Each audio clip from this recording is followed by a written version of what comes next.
Are you an adventurer looking to take your hunt to the next level? Then you're in the right place. Welcome to East Meets West Hunt with your host, Bo Martonic. Hey everyone, happy March. I hope you had a great weekend and got to spend some time outside. March is my favorite time of year to get out and do some spring scouting for whitetails and maybe pick up a shed or two along the way. So this weekend, I had a great trip scouting a brand new area in a remote spot in Pennsylvania with a couple guys, Johnny Stewart and Greg Litzinger, who are no strangers to the podcast here. But we had an awesome weekend, so I can't wait for everyone to get to listen to this episode. Just a fair warning, there is some explicit language used in this campfire discussion, if you may call it. So if you're around kids or if that offends you in any way, I'd recommend either not listening or listening at a time when you're able to alone. But awesome podcast filled with some really, really good information on scouting and answering a lot of the questions that I've had surrounding mountain buck hunting. Can't wait for you to get to check out this episode. Any feedback is really welcomed on that. So let's get right into the partners of the podcast here. So University of Elk Hunting by Elk 101 and Corey Jacobson. It's the most premier resource for, planning an elk hunt, learning about hunting elk. Everything elk is involved in this membership. It's a 1-year membership to an online course. Not something you're going to complete in a few hours. It has a ton of information, and I've been using it for 3 years now. So if you use the code East Meets West, you can grab 20% off of this course, saving you $20 on that year membership. We're also brought to you by Heather's Choice. So Heather's Choice meals, they're offering all of our listeners and subscribers free shipping on all orders over $99. Use code East Meets West. If the order's under $99, still head over to the website and use our link to just click on the logo on the partners page there. It'll take you over, and it helps just show accountability from that standpoint. And then also Maven Optics is partnering with us, and again, Maven's no stranger to myself and to you guys listening here, as I've been using Maven Optics now for quite a while, and high quality premier glass at a lower price available. So Maven is also offering a free gift with any optics purchase. That's to the listeners of the East Meets West Hunt podcast. So type in East Meets West -gift, and you will get a free gift with any order online. Also, we have a few other partners that are up on the website here. So MTN OPS, Wild Carrot Scents, as well as Prime Archery. So these companies, the ones that I've partnered with here, they are not brand new to me in any way. And again, I've talked to them, well before, I decided to partner up with them, or I guess they decided to partner with me. But if you're going to check out any of these products, I don't push anything down anyone's throat, but if you do check out these products, please go on the website, use the links that we have provided there, and the coupon codes help show accountability to me and, my support for them. So I would really greatly appreciate it. In addition, right before we get started here, got a few things going on the East Meets West Hunt website. So we have released the pre-order for the Mountain Buck shirt. Perfect timing for a couple of these podcasts I have here coming out. Really great design that Jess DiLorenzo did for me there. So I didn't design this one on my own this time. I reached out to someone who's way more talented than myself, and Jess did a great job on those shirts. So during the pre-order that runs through this Friday, March 8th, you can save yourself $5 on the t-shirt by ordering it then. And also running a sale on the Rut Stash shirts. So it's Rut Stash March to kind of coincide with Mustache March. and grow out your rut stash and save 40% on a rut stash t-shirts here through the month of March. So a lot of stuff going on. Have some other new apparel in the works coming out, some hats, shirts, everything. Really pumped on that. So check it out, and if you like it, help support the podcast and pick up some of the apparel items there. So with that being said, let's jump into this podcast here. Hope everyone enjoys it, and once again, leave a rating, a review, and download and subscribe on iTunes or wherever you're listening. That helps out so much. Enjoy. Coming at you from the Campfire and the PA Wilds. A little bit campfire stories here with some good buddies. Johnny Stewart, Greg Litzinger. What's going on? What's up, gentlemen? Oh, another fun day in the woods. Yeah. Solid 8 inches today. Yeah. Of snow, that is. Yeah. Ladies, don't get too excited. Yeah. Yeah, it's we got a little bit more snow than I'd say is ideal for scouting. Just a bit, yeah. Shed hunting, hiking, anything yeah. else. Well, it turned into a more of a walkabout session than pretty much anything else for me. I mean, the good thing that it was kind of hard underneath. We didn't like pothole 8. Yeah. We kind of broke through the first 3, and it wasn't too bad. I mean, it could have been worse, but when we got back on that road on the way back, it was like night and day. It was like walking down a sidewalk, but, yeah. You do what you got to do, huh? Yeah, so, before we dive into this too deep here, everyone that's listened to the podcast in the past, if you have, then you already know Johnny from last month and Greg from Johnny, sometime last year. I don't know, it wasn't that important. Yeah. I was number 1. I was your first. I was your first. You were my first ever recorded podcast, weren't you? I was. Captain Knife Hands. Yes, you were. Was that up at the bow shoot? Yeah, I know. I Archery missed them. challenge. I wanted to get out. Yeah, you were the first ever test dummy. Yeah, you were like, here, I got these. This is my first time ever doing this. I was like, oh, well, thanks for the. All right. Yeah, this is going to work out. And you're like, this is the first time I ever met you. Yeah. You've never used your equipment before. And you're about to record with 13 freaking people. Yeah. Yeah, I know. It's kind of the way I roll. But, yeah, I forgot about that. So, yeah, anyways, these guys have been on the podcast before. If you haven't listened to it, Greg, I think, was episode number 16 to 18, somewhere in that range. Yeah, I was number 1, but I was not number 1. You were not number 1. I was just used. Yeah, I was a test. I was a guinea pig. That's it. Yeah. No, it had to do with the timing of the releases. I don't release. Right, here we go. Here we go. Yeah, fluffing it up. Yeah. And then Johnny was just last month. He was episode 46, I think, the Public Land Whitetail Tactics, and Greg's was called Getting Out of Your Comfort Zone.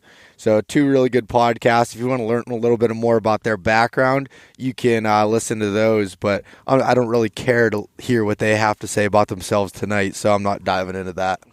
What do you think? Good. Yeah. Save your listeners that heartache.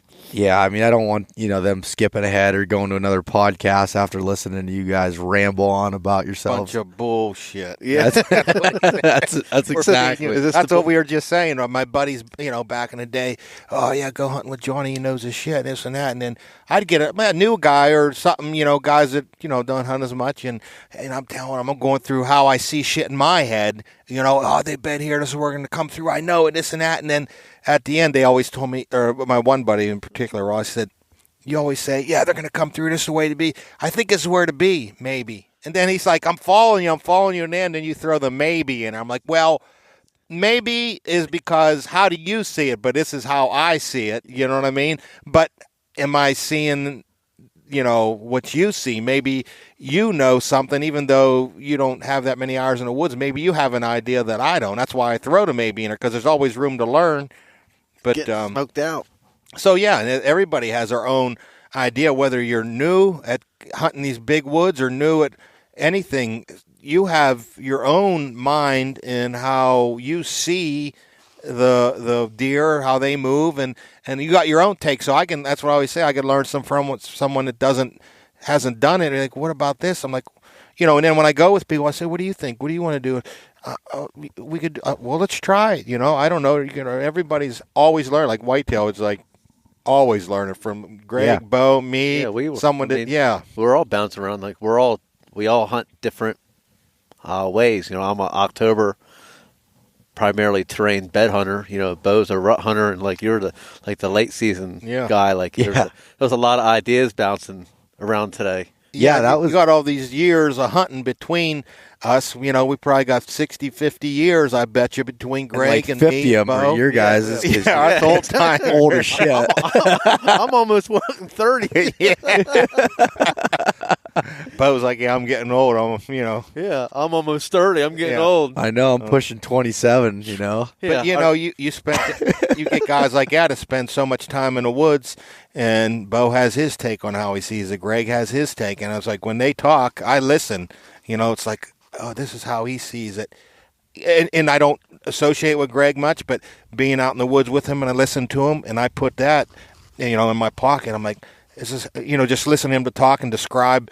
And it's like I say, man, okay, I'm learning from this guy. He has a lot of experience, but then, Bo don't have as much experience, but I still learn from him, Yeah, I know. I don't know why anybody listens to me, but it happens. Yeah, it was super cool today, and that's what I was pumped about. So to give an idea of the setting and what we're doing here, as a background, so Greg, Johnny, and I kind of decided, we're like, hey, let's scout an area out together. I want to learn. We all have, like I said, as Greg said, different styles of hunting.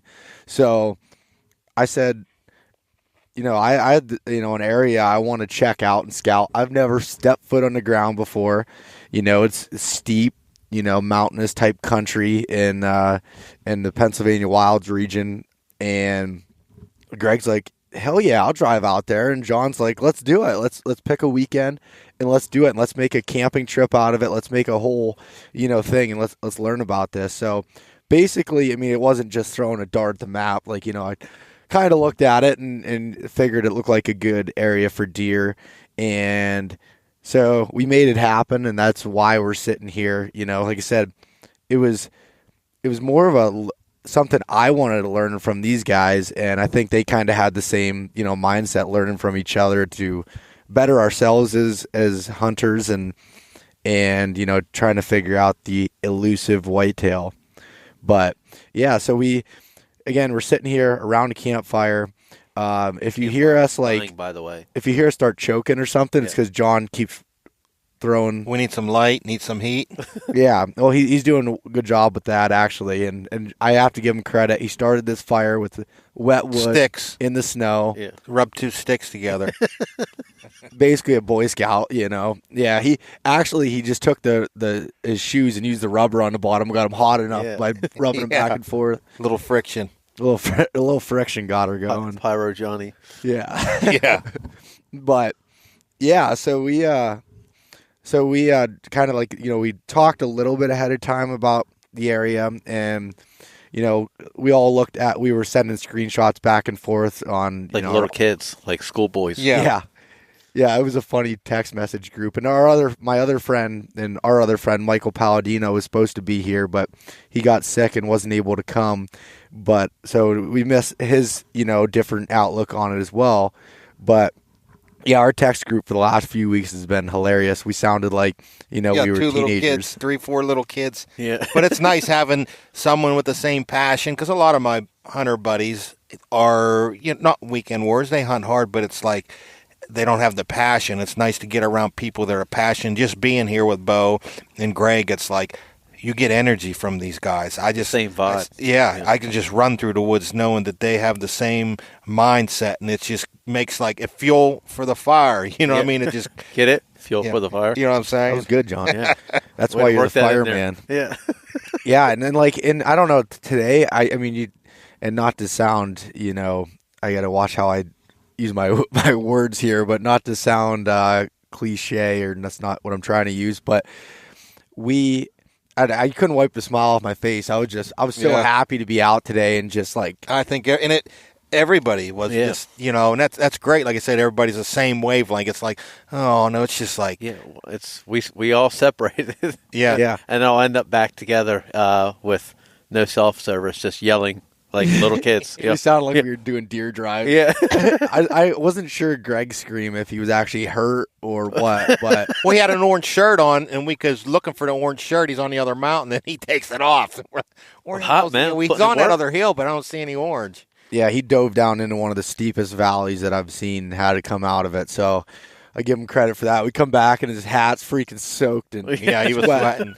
I said, you got to come up that canyon. But, I mean, that's a good thing about this time of year. We can scream and holler and make this noise, and the deer just kind of take it with nonchalant, and you're out there, like, with your notebook taking notes, you know. So that's the time to be doing this. And I marked probably, I don't know, 15 spots on the Onyx today.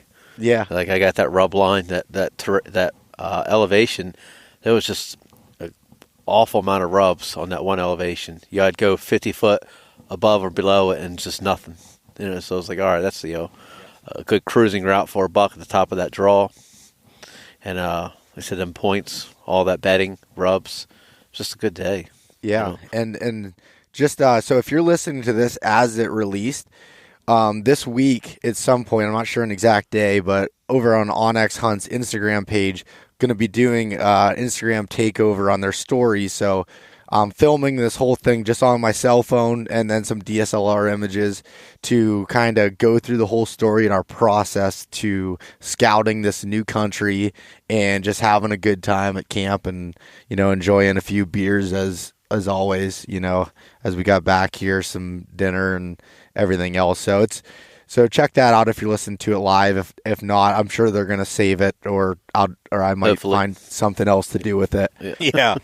Hopefully they'll save it. Yeah, or they might turn it down, and this may never go on anything. It might Like, be just like a couple Yeah, I don't know about that. guys around the campfire with a bunch of bullshit. But, no, I mean, and another thing that me and Bo talked on last podcast is you can't just study Onyx. I mean, it shows you so many features, topo, clear cuts, but once you get the you need the boots on the ground, like me and Bo and Greg said, let's take this flat, this ridge, and there's some clear cuts. So we start out, we're heading toward the clear cuts, where we think the food for the winter is. There's a pretty good hunk of ice under the snow, and they're not scratching, so we want to get some browse buds and stuff like that. So we get back, we're all pumped up, like kids in a candy store, and all the clear cuts are fenced in, and we're like, oh man, kind of keeping deer out. But what we found from today, it keeps the deer in, huh? Yeah. You guys It does. explain about it, you know what I mean? Yeah. The clear cuts, and we got up to it, and we're like, you got to be kidding me! Every one of these is completely fenced in, and then we started noticing rubs on the inside. Lots of cracks rubs. in 'em. Well, what they have is either there's holes in the fences, which will most likely be fixed as they check them every year, but they have doorways in them for if the deer do get in to get out. Yes. And the one Bo found specifically, them does were coming in and out of them doors. Like Greg mentioned, and I didn't think about it, they open from the inside out. So when the animals are in, they nose in that fence around the perimeter, and they find that way out. Yep. And it was actually pretty crazy. I mean, that from a hunting standpoint, that helps funnel them. Yeah. And also, Yeah, the outside's created funnels, but yeah. Well, those bucks will be checking. A buck that's been around the block a few seasons. He knows where those trap doors are. He knows if those are coming through there, so he don't need to go try and get in there. He knows so when he come out, he can just sit and lie and wait. Like one of them trapdoor spiders, just hanging out and waiting. And we did find some sign around them doors. And there's a little flat on the outside, and there's a steep cliff, and we took some film of that. Like, man, this is where, like Greg said, there was a point going down the mountain. He could lay here, come up on his flat, check the door where the ladies come out of the bar at night. Boom, there you go. Yeah, he sits there at 2 a.m., waits for him That's to come right. out of the He's like the cop just waiting Yeah, for the waiting in bar the to parking close. lot. But how cool was that though? Like, so on the edge, even if that fence wasn't there, that edge that it created from where it dropped off to basically a straight cliff of mountain laurel and just thick, nasty, steep terrain. There was a bench there that was full of white oaks, some red oaks, black oaks, chestnut oaks. I mean, a lot of good food. And then it was a clear cut, so it's terrain changes. And it was only 80 yards wide, maybe even less at some points. So that's a funnel that was going across it. And that, immediately the three of us, even though we have different scouting techniques, were like, this is a spot that. When we all decided, we walked from where we camped out to the point, walked that whole ridge from the south to the north was over 1.5 miles, and we figured between the three of us, if we had a half a dozen cameras here in October, September, we could have inventory on the animals that live there. So, like I said before, if you can get out this time of year, we spent 6 hours in there, and we'll get maybe in October get half a dozen cameras, and we all kind of, even though we scout and think differently, we all said if we put a camera here, and everybody's like, yep, and it's like we'll know what's here, let them soak for 3 weeks, and come back, and then maybe we'll set up camp again in November and October and hunt that, But it is a big thing to get the boots on the ground, and this is the time. And then, definitely again in October before. I mean, and we were talking when we were in the woods, we didn't see a lot of like monster rubs that, oh man, this is 150, it's 160 rub in this, because there are times that 150, 160 inch deer live, and they don't make them big rubs. Every individual deer is differently. So, we've seen some decent. In my opinion, there's a 150 inch running. Yeah. How many? Maybe there's 4, 3, or 2. Maybe there's 130s. But as the status of how many mature deer are there, what is there, you can't really tell. We've seen a lot of doe tracks with the snow. Bo said he caught one good one. So, and this time of year, they might be further. They're just all. But we're scouting for November. But October, November. I mean, for the most part, I mean, Greg's more into hunting October, so I'm learning stuff from him on that, on like the beds. I'm like, that's why I asked in the one video we took. I said, how would you set up? We found a signpost rub, and so a signpost rub's a rub that deer or multiple deer will use every year, if I'm explaining that right. So you'll see it like the tree will start to split apart from the old rub, and they'll just keep freshening it up. Yeah. And how big in diameter do you think that pine tree was? 12 inches? Yeah, 10, 12. Yeah, it was a big. And we had before me and Greg, we got away from Bo there, and we just had a major discussion on them signpost rubs and what we've learned over the years. And, it's not like, that's it. Hey, there's a signpost rub, hunt here, But it's just, and we talked, man, every deer is different. Like Greg had instances where he hunted them signpost rubs, had cameras on them, and he pulls his card, and it's like, man, I can't wait to see all the deer hitting this pound and this. And he had one deer in October, and he never come back again. Yeah, it just sends your mind in like, isn't this supposed to be leaving scent here and this and that? And you'll never start learning, or you'll never learn enough. I mean, right, Greg? I mean, It was like, it was October 6th, and it's a big tall rub. I think it was going to be, like I said, that camera sat from September till, I think January I pulled it, and so many pictures. I'm like, man, this is going to be, 2A rub, one deer October 6th. Yeah, and he wasn't even that big. He hit it for like 30 minutes, and he just tore that tree up, top to bottom. And then every doe that came through that for the next month or so smelled it. Little bucks might have rubbed their antlers on it, but that was it. There was no mega giant. It was no whopper. It had the height, it had the diameter, but it was just this little buck. That's depressing. It's like 2 years of my life, countless hours for nothing. Yeah, no, that's what you don't. I mean, that's where trail cameras come in. Like, I'm just getting into the trail camera world. I rarely use them, but this year I kind of ramped it up a little bit. And those instances do help because time is limited. Where as you get older, Bo don't know nothing about this yet. Yeah, I don't know what time is actually. Yeah, it's as you get older, family time and work, you get less and less. So you want your time. You want to put the maximum value in the time you spend in the woods, and that's where trail cameras have been helping.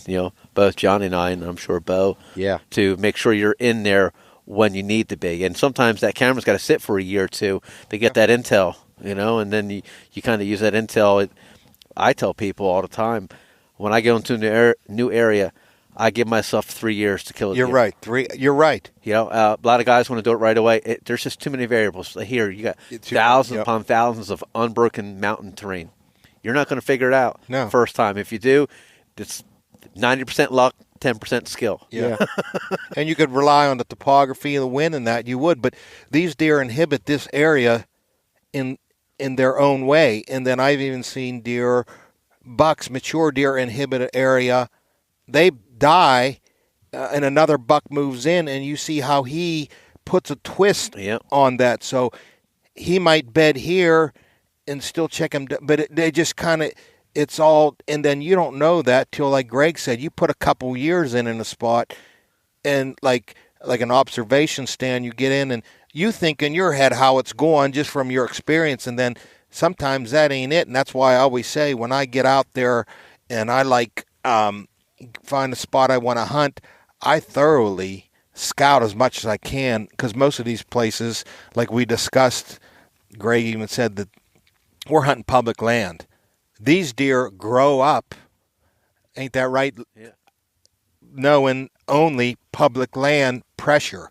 You know what I mean? So it's like it's normal to them. It's normal to them. They know how to get away from humans. You know, even at a young age, you know, these little button bucks are crafty because they got their mom's got a few seasons. She's teaching them the ropes.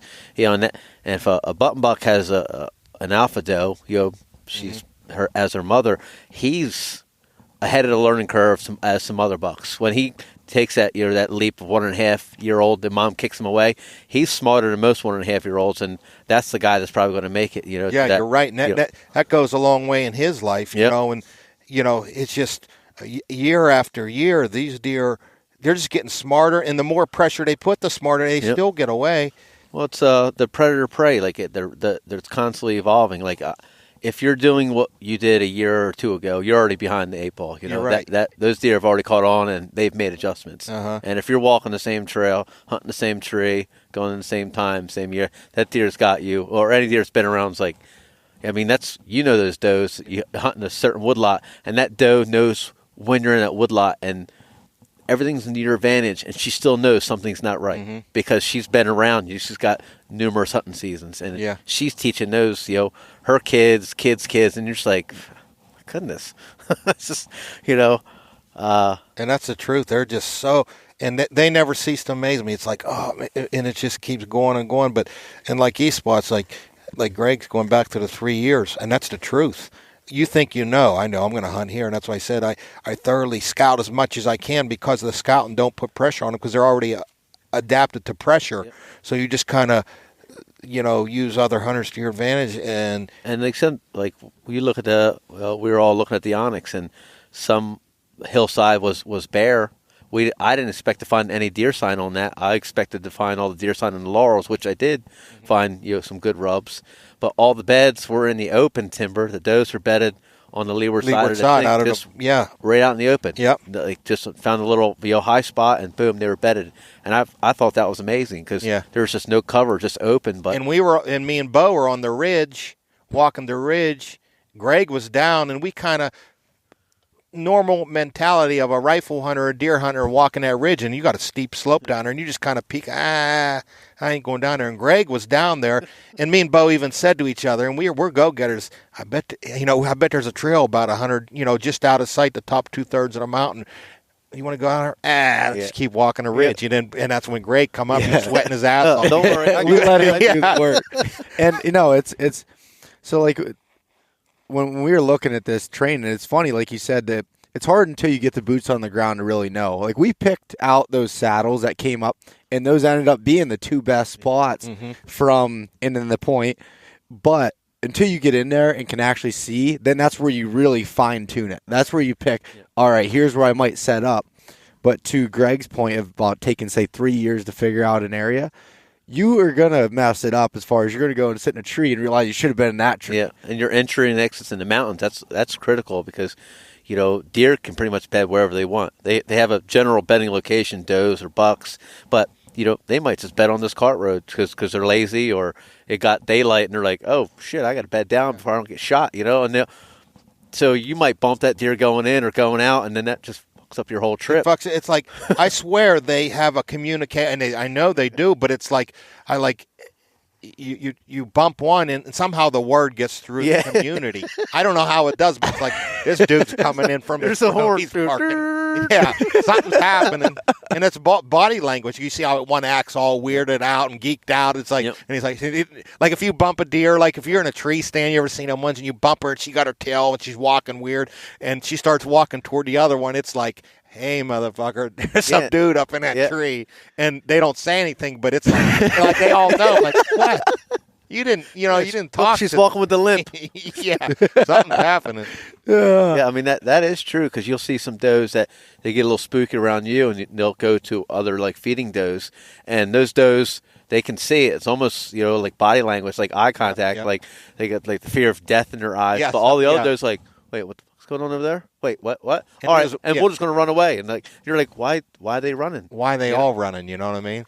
Yeah. But then another thing, like Greg said about them deer bedding in the open down over that hill. It's another point is we were talking.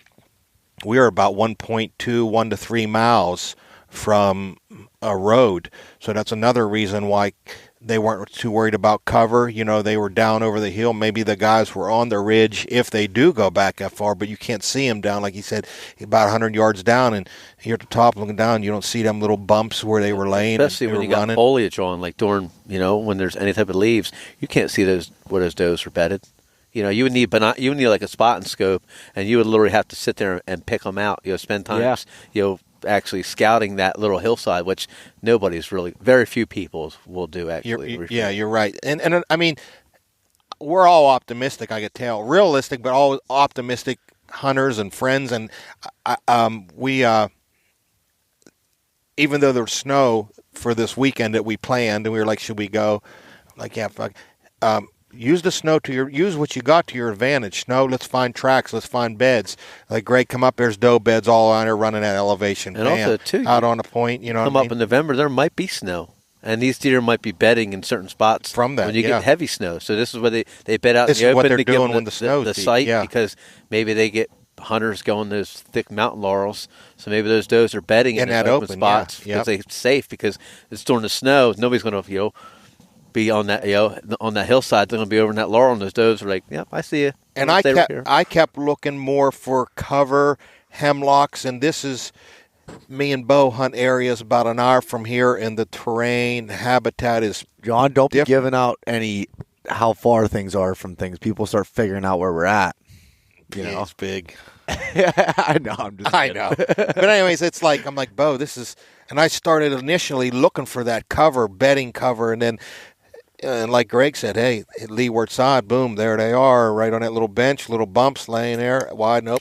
Okay, so they adapt, they're so adaptive, like we talked about food, like the ground's covered with ice, and they're eating buds. They're going to find, like, in different areas all over the country, they adapt to the food source they have, and they live off of. They're so, mountain deer are they're just chiseled animals. They would literally eat. Well, like driving in that oak that fell down, they were eating the bark off that rotten oak limb that fell down, like the bark, the mossy bark. That's what they were eating. Yeah. There were so many tracks around that branch, and I was like, deer literally, I tell people all the time, deer will literally eat sticks to survive. And that's what, here it is. They were eating sticks to survive. Damn near stick eaters. Well, how about what we found that tree that fell down? Yeah, we took a video of that tree. Yeah, there was a tree that fell down because they can't dig into the ground right now.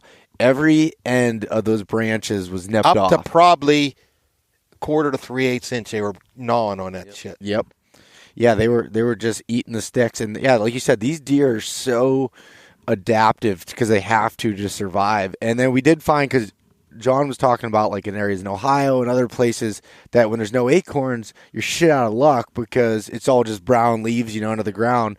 Where in Pennsylvania, we do have great other food sources. We have mosses under the ground. We have ferns. Even when it's frozen or snow, if they can dig down, they'll eat that shit. It's still there. Yeah, there's green shit out there, ferns, but it's weird. Briar bushes. You go to the other place in the countries that there are ferns. Iowa, I've seen ferns. Ohio, they don't eat ferns. They don't need it's weird. You're right. They don't need to. But even Ohio, it's like.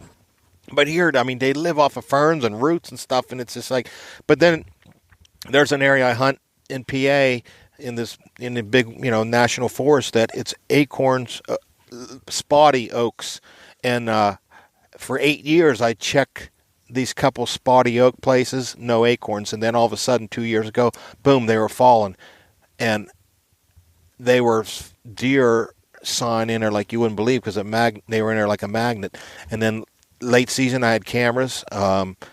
January from December, I ran them all the way till end of muzzleloader shed hunting season in them oaks, and the deer are so used to eating browse that I thought shed season I was going to go to them oak pockets, and there were still acorns.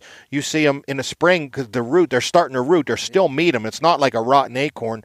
I went in there shed hunting, and I hunted all them acorn patches that for 8 years hadn't been acorns, and only thing was in there was small shit from fawns and does. Yeah. There wasn't one shed. The bucks, there wasn't, them does weren't even, them bucks were so adapted to eating browse in the winter. That's all they know. That's what their stomachs handled. That they didn't even, wintertime, they didn't even eat, I swear to God, they didn't eat acorns. I was blown away. Probably didn't even know what they were. They didn't know what, but I had these things tripping over. I had my camera from December 15th all the way to the end of January, or when I went shed hunting, February, March, I had a half a dozen deer from 115 to 150, in that area, plus a bunch of spikes, fours. I had 15 bucks in there, and I think late season, I think they were actually, this goes back to late season hunting, I think they were in there because the does were maybe hitting them acorns, and they were coming, still looking for a hot doe. But then come shed season,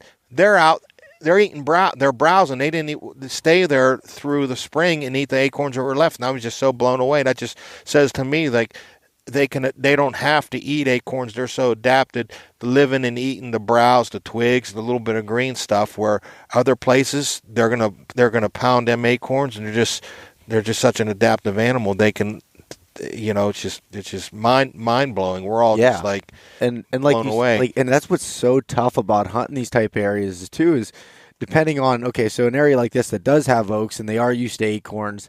Well, you get a year without acorns, they're changing everything up. Or if you get a year with a ton of acorns, that changes everything. And you have to adapt as a hunter. And so, like, I'm a huge believer in, spring scouting. That's, like, my favorite time to, figure out an area. But, again, coming back to the fine-tuning, you've got to walk around in the fall. You do risk, blowing deer out or whatever. But it comes down to, you got to know what's happening now, and be able to set up on that and be mobile. I've been so guilty of being so, spring scouting and got my trees picked out, and I'm going in the dark, leaving, especially during the rut. And I think that's why I struggle like during the rut anywhere, because I'm like, all right, this doe bedding area, I'm gonna hunt here, and those does might be bedded 100 yards away, and I'm going hunting this tree, dark to dark, and I'd be better off, like you said, little in season scouting, be a little more like, all right, I'll take a day, or I get down half a day and make the walk and take that risk. And if you're hunting the pressured areas, they're already, whether you go and do it, the other guys are doing it, or they're on to you, and they live with hunters. And they you sometimes you find a new sign, fresh sign. Like I've done that with other hunters. Like I've been in a tree and had hunters come in. I get down, I know they're going to wind bump an area, and I'll try and like backdoor an area, and I actually found in the process find a better spot that actually pays off a better return investment, because I use that person and I end up finding like a better spot that I never knew existed after 2 years of hunting and scouting that place. And like in season you stumble upon it, it's like stepping into shit. You're like, it's fucking amazing. Yeah. How come I walk? But like, I never would have thought deer would be in this little pocket, and it's just deer like climbing the trees. Like it's some of the most Yeah, you tell us about that, Greg. When you killed that one and you found it's like they're bedding, unorthodox, not cover, not this, but it's probably because of the pressure. Yeah, like that buck I shot this year up in the gap. They had so much bear sign up top where they normally bed, it pushed them down onto this flat that's. You can see the road. It's open. The wind's really not in their favor. I shot my buck out of his bed. The next day I went back. I was actually going to put a camera on that flat. And there was a smaller buck, literally laying in the same bed I shot my buck the day before. And I was all in that area, blew that area out and sent. And that little deer didn't even care. But it's right by the road. Everybody probably walks by. Everybody goes up, hunts the top of the ridge, got to get to the ridge before dark. These deer are literally sleeping right next to the road. Yeah. They see everything coming and going. Yep. Nobody bothers them, and it's such a weird place that they actually lose some of that, the scent advantage and the thermal advantage, and even eye advantage. Because I was telling Johnny, I can climb up this rock face, this little rock slide, and they can't see me, hear me, or smell me, and I'm 40 yards from where these deer are bedded. I could probably, kill a handful of deer out of that little flat, as long as they're bedding there, and they have no pressure. Yeah. So I know where And I'll be. it doesn't meet the normal Yeah. cover, wind, it's just. Yeah, and the deer I shot was 2.5, so he wasn't it. Yeah, he a knew young what was deer. going on yet, And that area gets Pounded. hammered. You could PA's right there. It's Delaware Water Gap, Jersey. You got PA, they'd hammer it. Jersey hammer it. You get even people from New York hammer it. So these deer are, they've been around the block. At 2.5, he's had to deal with some shit. Yeah. And for him to be bedding there, it's like, I don't even believe that. Yeah, no, and so that's another good point. And all three of us, I know, can be guilty at times of, you study these deer so much, and you think you know somewhat of what they're doing, and you have this plan, like, okay, you're overthinking, all right, the thermals are doing this, or this is doing that. Sometimes you just got to be like, what are they actually doing right now? If it doesn't make sense, who cares? Yep. Just, and sometimes, obviously, going into a plan, it's best to think of all the options and try to figure out what's going to work in their favor. But sometimes, it just comes down to, Well, it's like all those doe beds I found just way out in the, there was thick cover, no beds. As soon as it got into wide open space, beds everywhere, trails everywhere. It got a little bit thick cover, nothing. They were literally bedding wide open. It was like, I would have thought they'd be, holding tight to the cover or bedding near that edge. Nope, no care in the world. So, and like when we started scouting today, and Greg, you split off kind of at first, and Johnny and I stayed together, and Guys we started making seeing out, what's holding that? hands. Guys were making out, holding hands. He Yeah. tried holding my hand, but I was like, well, I got deer to scout. You know what I mean? Anyways, so we came in and we look at this area and we're like, man, this I can't blame him. Holy cow. we look and we're like, are you kidding me? These clear cuts are fenced. Yeah, And that does in a lot of Pennsylvania. Oh, I said the F-bomb like 20 times. Yeah, we're like we were talking about even checking out different areas, what we're gonna do tomorrow. Like we were getting down. Like you said, getting to a plan by Onyx or whatever, which is great. But it's like once you get out there, you're like, But kind of let the. we kept walking and just kept trying to figure out, all right, how are they using this? Because deer aren't just not living here because of these fences or whatever. And we end up finding how to use those fences. And again, this is without hunting it yet, but I think you could use them to your advantage. And whether these draws would come up, the mountain is usually where the fences would stop. And we jumped 4 doe in the one draw that we had marked on Onyx. And then on the next draw, there was 2, year-and-a-half-year-old bucks that lost their antlers already. We saw coming. They were actually inside the fence. They were in the fence, yeah. And then we found some thick mountain laurel and different stuff on the other side than where Greg was from. And as we started realizing, okay, we have a situation that isn't ideal, but how do we use that to our favor? Or how did the deer use that? And also Even that just better. comes with experience where I tell people all the time, you can't get frustrated. You can't react. You got to respond to it. There's a blowdown or something you didn't see, on a map. You can't get upset that said item's not there or missing or bigger. Like, you got to respond like a deer would. Deer's not going to see this fence or putting up a new fence and get all angry at it. They're going to look at it and be like, all right. Okay. All right. They're not going to be like, shit, I'm going to jump off this rock now. Exactly. Yeah, I'm going to move. I'm going to pick up and move 2 miles. No, they're going to live with. They're going to adapt. Yeah. Yeah, and that was, and so like when we were getting ready to scout here, all week we're like, you got to be kidding me, we're getting more snow, like this sucks. And I had a guy message me on Instagram and be like, postpone, he wrote back. And I was like, and my response to that, and I understand, what he was saying, but I was like, you can't just quit something, you have a certain amount of time, and you got to figure it out. And so, like, all right, so how can I use the snow to my advantage? Yes, I can't see scrapes, which I love scrapes, but we ended up finding scrapes today by just seeing the licking branches on a scrapey tree, as I call. There's certain trees I look at, I'm like, there's got to be a scrape under that. Yeah, I found that one today. You know, I just noticed from the licking branch, like, hanging down. Yeah. You know, snow covered, but it's a little flat spot under a hemlock, or like, that branch is off the low hanging. Yeah. And, sure enough. Go. You know? Yeah, but anyways, it just all comes down to, whatever you're dealt with, you got to adapt with it. And to be successful in the mountains or the big woods type terrain, you have to be open-minded and not get down on yourself. Because like we were saying earlier, I had some people getting, mad about me kind of bringing out this whole, mountain buck hunting. Oh, you're going to bring people into Pennsylvania. You're going to do this. And obviously I don't reach like, a million people or anything, but still the fact that your 10 readers. My 10 listeners, guys, I love you. Thanks for listening. But this is super tough. Like, and us three here, we're not, the best hunters in the world, and none of us claim to be. I mean, Greg and Johnny, their heads are so freaking big. Luckily, it's open here, but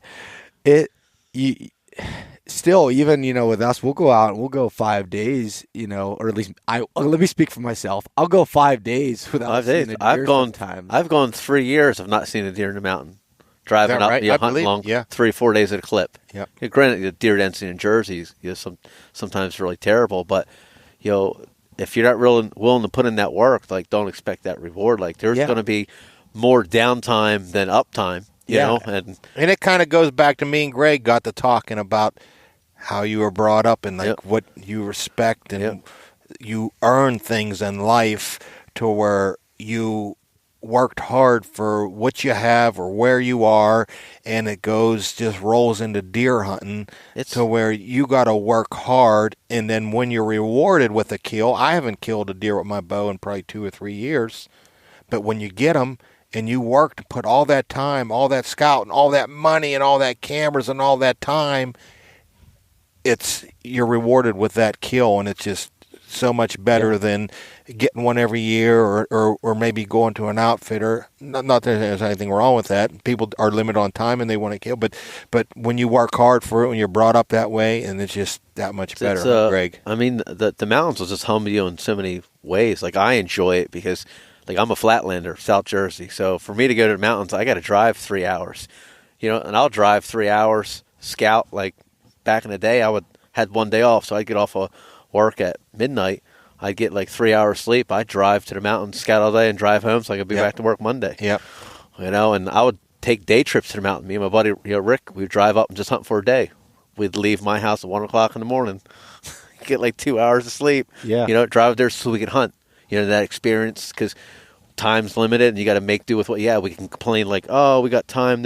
You make the time. And if it's a priority in your life, and you'll figure it out. Yeah, 99% of the time, those trips were terrible. We didn't see nothing. Sleep deprivation, almost crashing the car.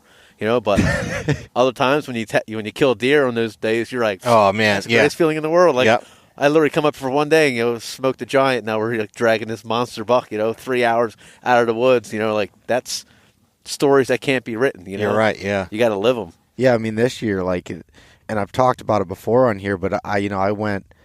And we talked about it earlier. How, Greg, you were saying how you used to take like, a ton of detailed notes of everything, log every single thing you found, how many, miles you walked, this and that, the direction you're pointing your tree stands, all that stuff. And then you kind of, you start getting some success and you start slipping on some of those things. And that's the way I felt this past year. I got so focused on trying to kill an elk in Western hunting. I was like, I got this whitetail thing down and this is, yeah, they humble you. You're like, I'm like, I got this somewhat figured out. I've killed a buck in the last 6-7 years. I think I'm okay. I can figure it out. And then I struggled like to the point that I've never struggled before this year. And I'm like, you know what?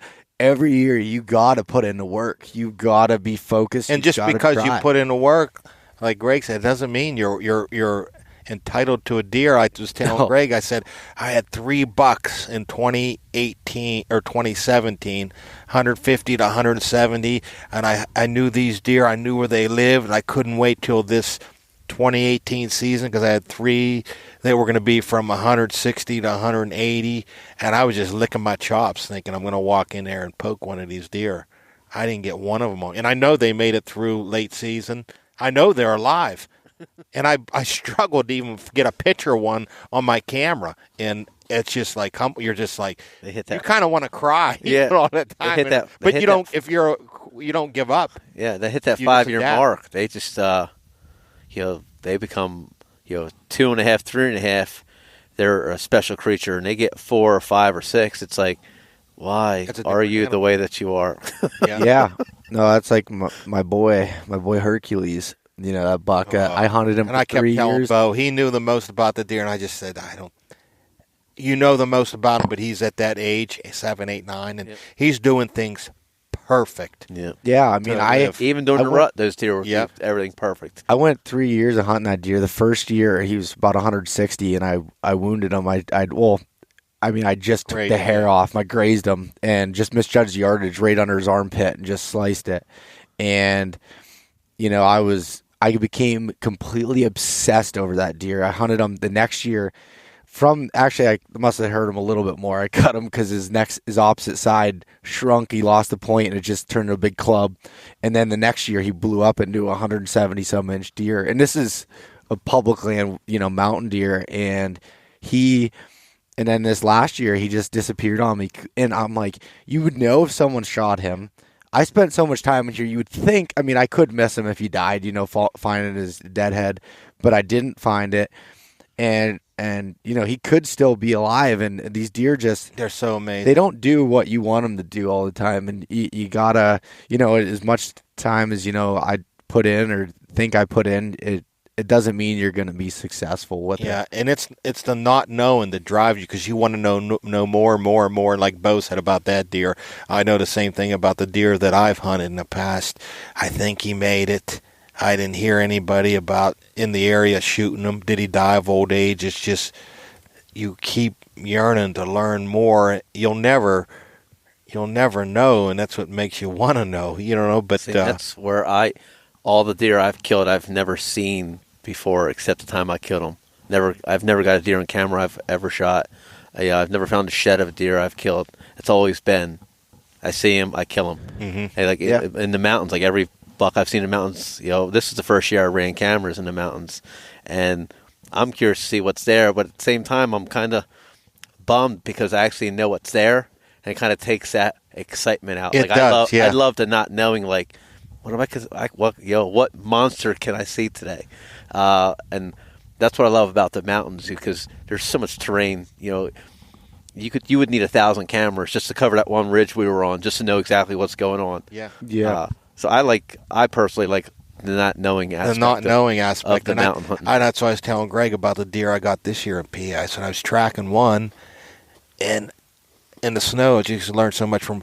And he walked, and as I tracked him, I said, and in my head, I'm like, I see his tracks going that way. And there was like maybe a blowdown, and it was like funneling and a little bench. I said, that's where I'd put a camera. And he went down a steep little hill and over this log, and I'm like, what?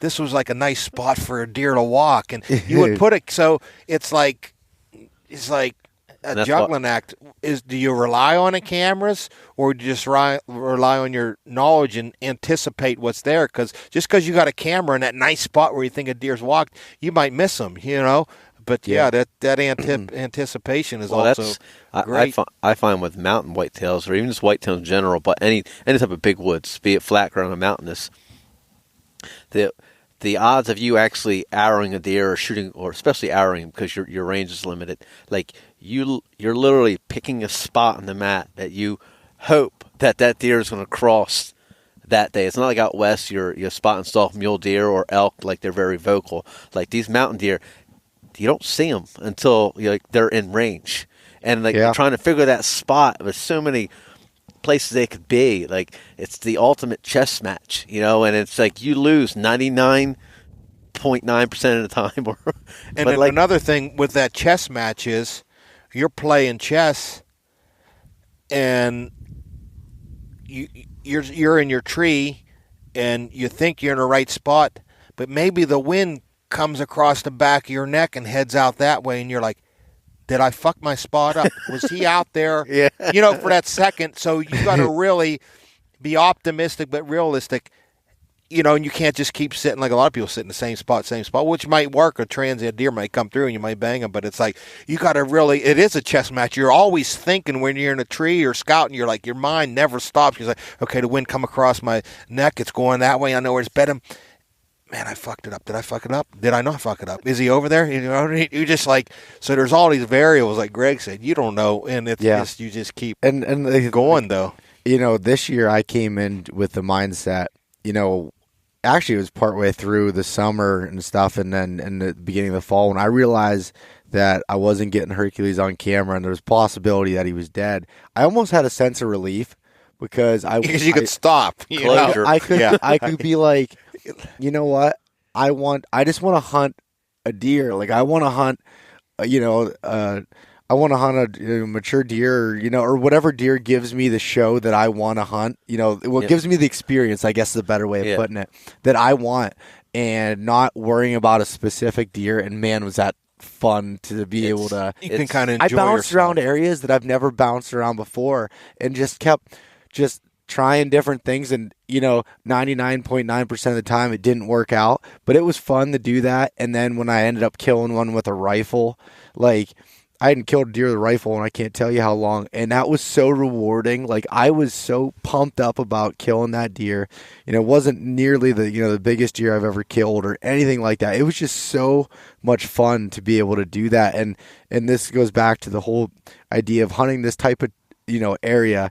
Takes a certain person that really loves that drive and being unsuccessful to be successful, to push yourself and to keep pushing yourself. And that's why, again, circling back around to the reason why I don't care to put this out there in front of people. If the people that do come up and, put the time in and become successful with it, that makes me happy and be like, like that person, got the enjoyment that I'm getting out of this and getting to do that. And if you want to put in the work for it, all means come up and do it. Yeah. And there are, whether you come up and do it, anybody hears you, hey, let's go up there. It don't matter. There's hunting pressure there, and the deer, like we just said before, they're adapted to that. And they know all the tricks, all the places, so you do think outside the box, but it's not like they live with humans, They know how to live with humans. They survive and they adapt. Except you're saying when you were younger, you hunted those urban deer, and those deer are so used to humans in the backyards, eating the leaves, eating the bushes. They got the people on timestamp. These mountain deer know when rifle season is. That first truck that just pulls back here, probably 2 weeks for the seasons when most people are probably coming out, that flips the switch for them like, all right, now it's go time, survival mode. You're exactly right. And I probably started hunting up here pretty serious about 7-8 years ago when there were some bigger deer up in, the national forest. And I had them on camera, running cameras, bow hunted, caught glimpses of them. I said, well, I'm going to rifle one. This is no problem. I'll get a gun in my hand. I'll go bust one of them. No problem. Yeah, right. It took me about 4 or 5 years of hunting. I'd get a crack of one here and there on a run, track of one or something, but it's like the deer that I knew lived there, it is just like they vanish. So it's like people, like Bo said, you want to come up and hunt? Go ahead. Yep. It ain't no walk in the park. They're not behind every tree because, like I said, at rifle season, and I know where the deer I hit, I know where they bedded, and I hit all these spots. I'm like, where the fuck are they? I just think they go to this unknown spot. And like Greg said, the random bedding. Like, why are you bedded there? But that's where nobody goes. That's where no one goes. Yeah. And and when we're throwing out numbers, like just for reference, saying a deer 170 inch, whatever, that's no freaking joke. Like, and a lot of people, I hear it all the time now, people come, oh man, I passed on, 130, 140, unless you're Johnny, then if you're Johnny, then I believe it's true. Yeah. But most, people say that and don't really know what that kind of caliber deer's like, and they are living in here, but they are definitely few and far between. You know what I mean? Like this, you're right. This is, we're putting in a freaking lot of time to even locate a deer. When I say locate, I mean get a trail camera picture. We're not really locating them. Yeah. We have an idea they're within this area. Yeah, exists is a better way of putting it. Yeah, and let's say, but you come up here, or wherever it may be. I mean, there's similar terrain in, Virginia, West Virginia, New York. I mean, all through the Appalachian Range here. I mean, even you see, like Western Massachusetts is big forests, mountains, and they've been killing some absolute beast out there. And it's remote as fuck. Like some of these guys in Massachusetts are doing what we're doing right now. They're out there in the big woods, the little mountainous country they got, and they're just putting in time and killing some really solid deer that you would never think come from fucking Western Massachusetts. You're like, I came from Massachusetts. Well, deer are browsers by nature, not, and they're made to live off this shit. Yep. And genetics, like some places have better genetics than others. Yeah. And mountain deer, the plus the mountain deer, they have age on their side. They can get old, which is, a deer with decent genetics in the mountains, you're going to see something at 2.5. And that's what we said, Greg. We were talking about kind of Iowa to Midwest. We agreed that the deer, and there's nothing wrong with it. People let them grow, they manage them, and they get away to get big. But if you get a deer here that's 150, 160, he didn't get big because someone let him get big. Yeah. He's smart. And that's where your challenge comes in. That's pretty good, line there, Johnny. He didn't get that big, because somebody let him get that big. Yeah, I mean, that's pretty. Yeah, and the other crazy thing is they didn't name him and say, yeah, he'll be good in 2 years. Yeah, that don't happen. And with that being said, if they don't have the genetics, there's deer that you can kill here that are 6.5 years old that are 120 inches. Like some deer just don't have that. You're right. Yeah, there's a mature. I got one. Yeah. 6.5-year-old deer was 117 inches. Yep. Yeah. Super wide, not really spindly, big body. Had shitty acorns for 2 years when I killed him. So it was like 6.5-year-old deer, 117, and I was telling John. So genetics, and then like Greg just said, food. If they ain't got the food for 2 years, what are they eating? Yep. Their rack's going to shrink, adapt to. Yeah, because the body comes first. That deer I killed at 6.5, he was big. I mean, short, heavy. Just big body and just, wide rack. The frame was there. Just, racks take a back seat to, body when they're growing. Yeah, health first. Well, yeah, the deer I killed in 2017 up here in Pennsylvania, it was the biggest body deer I'd ever seen. That double drop time one time? No. No, triple drop time. Shot anyways, I shot an 8-point that he really had kind of like a spindly, antler. It wasn't super heavy, but he's wide, 125 inches what he scored, and he was 5.5 years old. This body on him, he went 2.25, 225 pounds dressed. It was a giant freaking deer. And again, that comes down to your beer, Johnny. Don't sit. Oh man, is it on my seat? Yep. Now it's on the ground. I mean, your soda. Sorry, this is a respectable podcast. Yeah. Now Johnny's out of beer, but and the podcast equipment's on the cooler. Nice meeting you. The podcast equipment's on the cooler, so we can't even get more.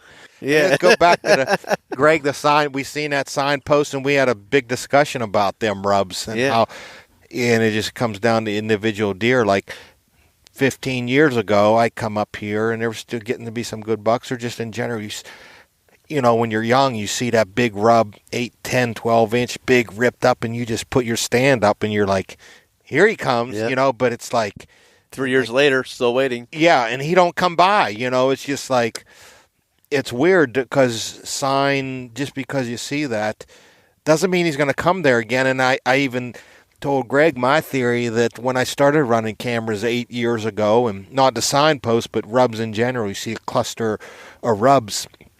Oh man, this my head. I thought this deer's coming through here often. This is his travel way, kind of a half-ass rub line. There's a bunch of rubs in this area, and that was my theory.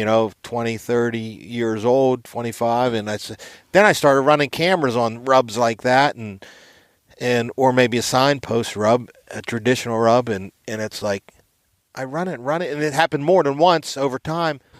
a deer never come by there again. Not even a doe or nothing, but it was like maybe, and my theory was maybe he come through and like Greg said, yeah, he kind of got his ass whooped. He was trying to get this doe and his attitude changed. He was just kind of frustration. He just rubbed 10 trees right in a row and he's maybe 4 mountains over and he didn't even think about coming back to that spot. It was so insignificant. And then you see them rubs, you're like, I'm gonna put my camera. He's coming through it, but he's already looking at another doe. But then people also write books and articles about rub lines. You know what I mean? But yeah, there's just what is the theory? On rubs and are rub they lines. something that they revisit? Is there rub lines traditional? I mean, that'd be a whole another. And some rub lines, and I know. Greg, you've hunted a lot of rub lines and stuff and focused on them. A lot of times they can be in a core area or leading to a bedroom or whatever it may be, but other times they could just be random as shit, And that's in the mountains. It's tough too because you have so much terrain breaks. It actually interrupts these rub lines. Because I found them in the flat big woods, in Jersey and the Pine Barrens. Like I've tracked them, for quarter mile, half mile rubs, like every 50, 60 yards. But it's flat. It's pointed. There's nothing interrupting him from just going straight here. Go straight. Oh, there's a blowdown, or there's a hill. There's the ridge. There's so many things getting in the way. So I'm not sold on giant long rub lines in the mountains. They're going to be rub lines near terrain features, top of draws and stuff like that, just because it's a high traffic area. And sooner or later, buck's going to come through there, and make some, rub. All you're saying is he'll have a rub in like where the topo allows him and deer funnel, but out your way and the flat is just straight boom, boom, boom, a rub line. They can go a mile without nothing stopping them. For in some of the like Jersey Pine Barrens, it's just tens of thousands of acres of just some swamp and some high ground. And he's just using that beeline route. Yeah. Yep. Yeah, rubbing it up. But yeah, here is a difference. Like he might come up this ditch, cross down in there, and you'll find a rub here, but it ain't like an actual rub line. And here and when the big woods, the food's always constantly changing. Like farm country, it might hold a little more true because there's beans and corns in these fields year in, year out. So you might have a consistent travel pattern to and from that feed or in the mountains. It's like, oh, well, this ridge has got the oaks. Next year that ridge has got the oaks, or there's 3 oaks. There's so much food around, you might not get a consistent travel pattern. Mm-hmm. And that's another thing with today. We've seen rubs, but it really don't explain how big the animal is. It's not like we've seen monster rubs. We've seen some good ones, in my opinion. There's good deer here, but then we'd maybe get in here in October. We thought coming back and putting some cameras and taking inventory and see what was here. Right, so we got giant rubs by the camp. Right by camp, we pulled in. There's a bunch of rubs right here. Yeah, actually, I think the biggest deer are living right around camp. So we've already discussed that. Oh, and we put a camera when we took a hike. I put a camera on our little campsite. See if anybody come by. And there's rubs, like it's a little old right away we parked on. And I said, you know what? If we come back here in October, I'm going to throw a camera on the same tree, and this right away is rubbed up. I said, so I have like a picture of us sitting by the fire drinking beer, and then September, a big old buck coming through and rubbing. Yeah, you know what I mean? Yeah. And then November, me holding the deer. Yeah. So to kind of go back to this whole scouting thing here, if you're coming into like a big woods area here blind, and we kind of touch on this sporadically, but let's start with you, Greg. What are you looking for? Like, is from a terrain feature standpoint, what are you looking to check out? And then when you get your boots on the ground, what are you paying attention to? Just terrain points, where I think possible bedding, buck endo, and like deep cuts. I love top of draws. Some people call them draws. So kind of like where the valley would come up and the terrain's steep, and then right where it kind of mellowed out. Because deer will go straight down and up, but they're inherently lazy like us. Like, why make it hard if you don't need to? And saddles, I find a lot of times are blown out with hunting pressure. Deer don't move through saddles, I think, like they used to 10 years ago. Yeah. Because most hunters are drawn to saddles because you can look at a map and pick it out. There's a saddle. Yep. So I try and find, terrain features. That's why I like bed hunting, because I can literally look on a map and say, all right, boom, boom, boom, boom, boom, and go check directly those points. If nothing there, move on to the next. Like, That's like what me and Bo liked, that saddle on top, and Greg really liked them doe bedding and that point. And so, like he said, his theory of the deer hunters might be true during gun season. Maybe bow season too. If that buck's old and he's skittish and he got bumped in that saddle one time by a gunner, he might not go through there. If he does, it's gonna be high alert. Yeah, it might be or midnight. You're right, and it's 100 miles an hour. Yeah. So, and that's another reason for getting the cameras. He takes his theory, we took our theory, and let's but definitely get a camera in there and scout that saddle. Maybe October, it is good. Maybe he's going to cross. Maybe we should be down over in that open where them does are running elevation or near them beds, which, like Greg said, he's hunting the beds because of the pressure, and he wants to get in close to them deer and catch them with the right wind coming up to feed on them flats and them ridges, which makes total sense. Sometimes those big boys don't move. At night, down in Jersey, even in the mountains, I'm a terrible evening hunter. I'm a better morning guy. So I like to get into bed super early and try and beat them there. Beat them to them flats, then near, just off the bed or something. Catch them going into the bed. And in the mountains, I find 7:30 is like primo time for me to capitalize on a buck. He makes that shift into his bed way after daylight. Mm-hmm. Where down in the marsh where I hunt, it's the exact opposite. They're in those beds 2 hours before light because there's nothing. They just want to get in the cattails and they'll just hang out. Yeah. So, Johnny, would you agree with the way that Greg's looking at it, or are you throwing any other different things that you're looking for? Well, looking at this area on Onyx, definitely Topo pops out at me, and where but Topo on the map on Onyx is one thing, and then when you get your boots on the ground, like we looked at Onyx, and on that slope, 100 yards down from the ridge on that hillside, if you look on Onyx, there doesn't show any bench or anything, and Greg said there's just a hair of a bench and some bumps, and they're running 100 yards down. So the traditional, like he said, the deep cuts get into a gradual, but then you need the boots on the ground to find where the deer are. Those little hidden gem areas. Yeah, and me and Bo like the saddle on top, and Greg, like he just pointed out, maybe they're, the buck might not come up through there, and we didn't see a lot of sign mention it in that saddle. Maybe for that reason, it's open, it's flat. He might not want to come up here. He stayed down also darker. With that fence, he might been around, he might feel trapped in there. Mm-hmm. Because I know any type of funnel, deer really, even does will be on high alert. Sometimes it can be tricky to pull off a shot. Yeah, they come in there because they know everything's falling down. It's right. They're on, they're on edge, and it don't take much for a doe to I'm out here. If it's during the rut, if she busts out of there, it's always a slammer right behind her, busting out with. Yeah. She never just busts out alone. Hey, I'm by myself. I'm run away. It's no, there's a giant behind her, and it's why? Yeah. But the first thing we looked at on Onyx, Topo, you can't really see you could see the saddle, the cuts, but them little hidden gems like Greg was talking about. But we also seen some clear cuts on that ridge, and we thought that it was open and there was fences, So and another ridge over, I thought was like an old clear cut, and I think it was just laurel, you know. But in this situation, it's different to kind of where me and Bo hunt. It's where me and Bo hunt's more gradual. They're not using the terrain as much, in like this area but there's a lot more cover, so they're more roaming.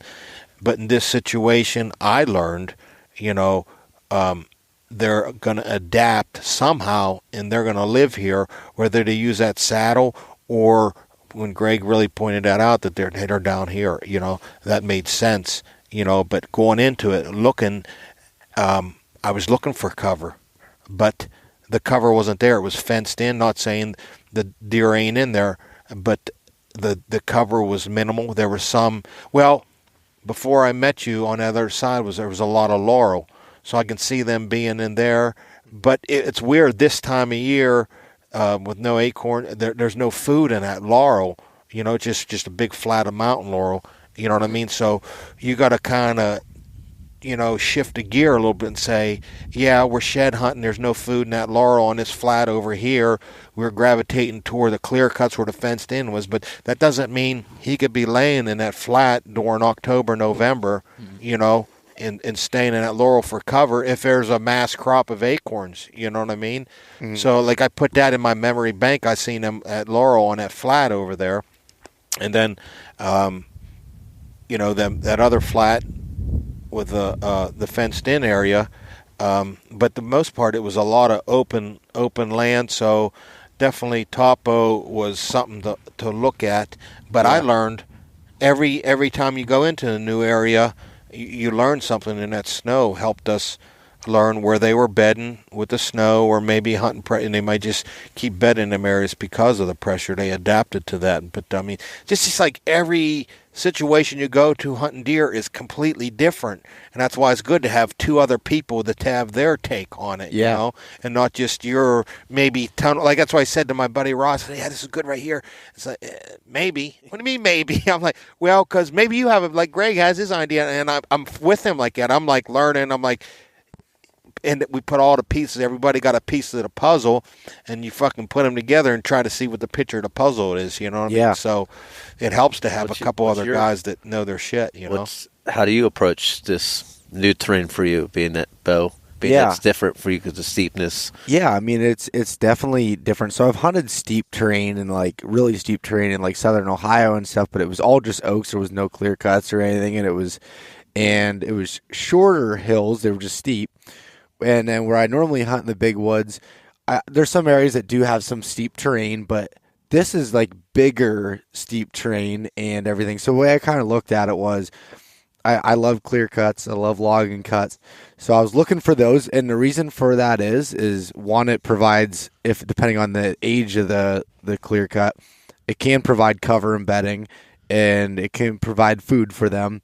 And I truly believe in like big wood settings, if you can get a mixture of oaks that have like, acorns and everything, and then clear cuts, which provide a ton of different food from the browse of briar bushes to ferns to just little twigs that they're munching on, anything. And if you can get a place like this that has a mixture of everything, I think deer can hit their genetic potentials because they have those food sources. Diverse. Yeah, it's a diversified. If the oaks don't produce, they have other things to fill the void. Yeah, so when I looked at this area, I wanted to find areas that had those clear cuts, had potential for oak ridges, and then look at the terrain with that. So I was looking at areas like that had saddles or deep draws like you were talking about come up. You and I picked the same areas when we sent the maps over, and we're twinning. Yeah, twinning. And then looking for even like little logging roads or anything that go in between them that will create a funnel, and which we ended up finding these fences created their own funnels. But when I go into an area like this, I'm looking for those from a rut standpoint. And then in the last few years, I've been really focusing on, bedding, like, with the points that you and Johnny found where I walked a different direction just to check out something different. But trying to take all that information, all right, this is where they're bedding, here's where a potential funnel is, here's what the food is, and trying to set up based on that. But I love edges. So, and that's I guess it comes with the difference between the clear cuts, where the edge of the clear cut meets the big woods, things like that. Those edges, man, I love hunting in different terrain features. I mean, or vegetation features, I guess, from that standpoint. And then you combine the terrain in there. In my head, I feel like if we went in there, even on year one, we could kill a good deer. Another thing I had in the back of my mind was, like Greg said, he found him because of pressure. I think that's always in your head, pressure, hunting these pressure deer. But I think, like we kept saying, bow hunting, October, we're a mile and a half back. Them deer could be midday anytime moving. I didn't see any other hunter sign from a tree stand standpoint. No, I didn't see one tree stand. Rifle hunters, drivers. Yeah. So I think if we could get in here, if there's a good mast, if we could spend 3-4 days, catch them hitting them flats. That one flat where that signpost rub is, like, because you got those beds, and there's numerous types of oaks on that flat. So odds are that flat gets crushed Being every way out year at the end, because there was white oaks, there was some red oaks in there was some chestnuts. So there's odds are there's going to be some type of mass on that little point flat there. And then you have the browse from the clear cut being there, and so you have that whole mixture. Like that's an area that I would key on. And again, I kind of chose it on the map looking at it, but didn't know because we weren't. And it's a good spot where you could actually do an observation sit with the right wind coming around, or not being really super invasive. Like you can sit off that flat, but still be in a position to kill, because the way that some of them little draws were coming up on that fence line, like it was creating a funnel where most people probably wouldn't look at it as a funnel, but you got a big open, basically a bench. You have all deer tracks in the snow. Yeah, you could actually have an observation stand, but it's also a possible good killing stand. Just outside that flat, so you're not really contaminating the food. You might get a couple sits in the early season. Yeah, and another thing, you're going to get a couple sits because we're on top of the ridge, and the wind's going to stay true up there. You can play the wind all the time. Yep. Yeah. You're exactly right. And but that's kind of how I looked at this area. And again, I'm definitely no expert in this. This is different. The laurel, everything else is different than I'm used to hunting. But just taking, what I've known from hunting big wood style deer and applying it to these other, features, I think that's how we could, be successful, and anybody could be by doing that. And, we were talking about the hunting pressure, aspect of it. And you don't know until you do it, but I truly think that area in archery season is very limited on that was pressure. a main reason for hitting that, is because we weren't in an area that was easy accessible. Yeah, we had some better food sources next to the road. We saw some new on the way in, a ton of tracks in it and everything. And I said we should maybe shed hunt that tomorrow because we're going to find some horns, but that doesn't mean they're going to be back where we want to be hunting in October, November. Yeah. Oh, yeah. Only a mile or two. That ain't shit. Plus, with road hunters, you're going to get more people even spotting deer. And like I said, those older deer, even does, they just don't want to be bothered. Yeah. They'll go down to the road, at cover of darkness. They're not going to come down there, And even, I know in Jersey, there's you even slow your car down, the deer are gone.